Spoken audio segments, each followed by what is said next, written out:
हर हर महादेव। क्या कभी आपके साथ ऐसा हुआ है कि आप पूरी मेहनत करते हैं, पूरी शिद्दत से किसी चीज के पीछे लगते हैं, लेकिन अंत में आकर सारे रास्ते बंद हो जाते हैं? ऐसा लगता है जैसे आप एक अंधेरी सुरंग में फंस गए हैं, जहां से बाहर निकलने का कोई रास्ता ही नहीं दिख रहा।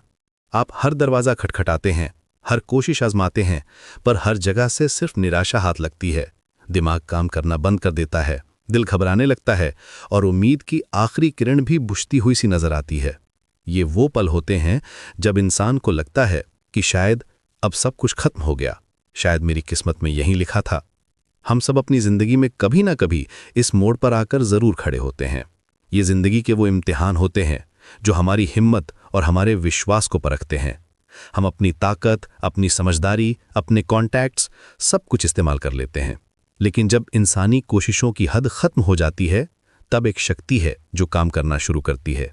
वो शक्ति जो इस पूरी सृष्टि को चलाती है।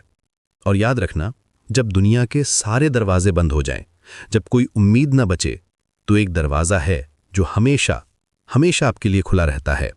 वो दरवाजा है मेरे महादेव का। उनके दरबार में कभी अंधेरा नहीं होता।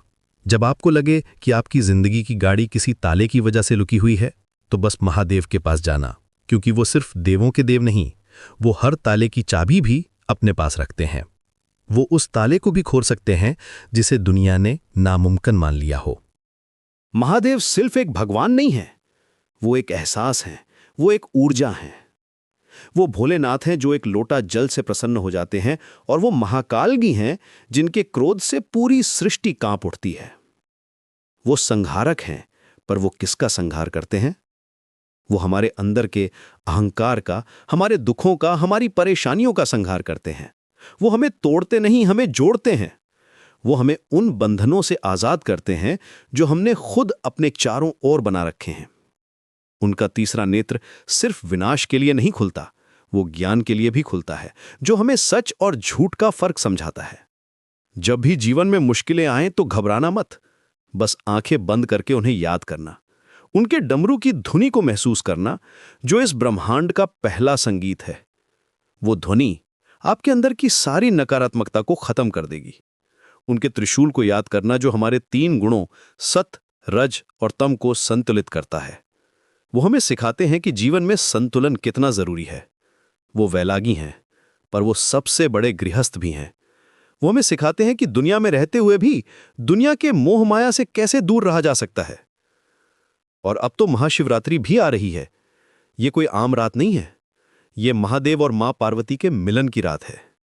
ये प्रकृति और पुरुष के एक होने की रात है। इस रात में ब्रह्मांड की ऊर्जा अपने चरम पर होती है। कहते हैं इस रात में की गई साधना, की गई प्रार्थना सीधे महादेव तक पहुंचती है। ये रात है अपनी सारी चिंताओं, अपनी सारी परेशानियों की पोटली बनाकर महादेव के चरणों में अर्पित कर देने की। ये रात है उनसे कुछ मांगने की नहीं, बल्कि खुद को उन्हें सौंप देने की। तो इस महाशिवरात्रि जब आप शिवलिंग पर जल चढ़ाएं, तो सिर्फ एक रस्म की तरह मत करना। उस जल की हर बूंद के साथ अपनी एक एक चिंता भी उन्हें समर्पित कर देना। उनसे कहना, हे महादेव, मैं थक गया हूं, मैं हार गया हूं, अब ये जीवन की नैया आपके हवाले है, आप ही इसके खिवैया हैं, मुझे बस अपनी शरण में ले लो। और फिर देखना, चमत्कार होगा। वो रास्ते जो बंद नजर आ रहे थे, वो खुद ब खुद खुलने लगेंगे। वो ताले जो आपको नामुमकिन लग रहे थे, वो टूट जाएंगे, क्योंकि जहां इंसान की सोच खत्म होती है, वहां से मेरे महादेव की लीला शुरू होती है। अगर आप भी महादेव के भक्त हैं, तो इस वीडियो को लाइक करें और चैनल को सब्सक्राइब जरूर करें। हर हर महादेव।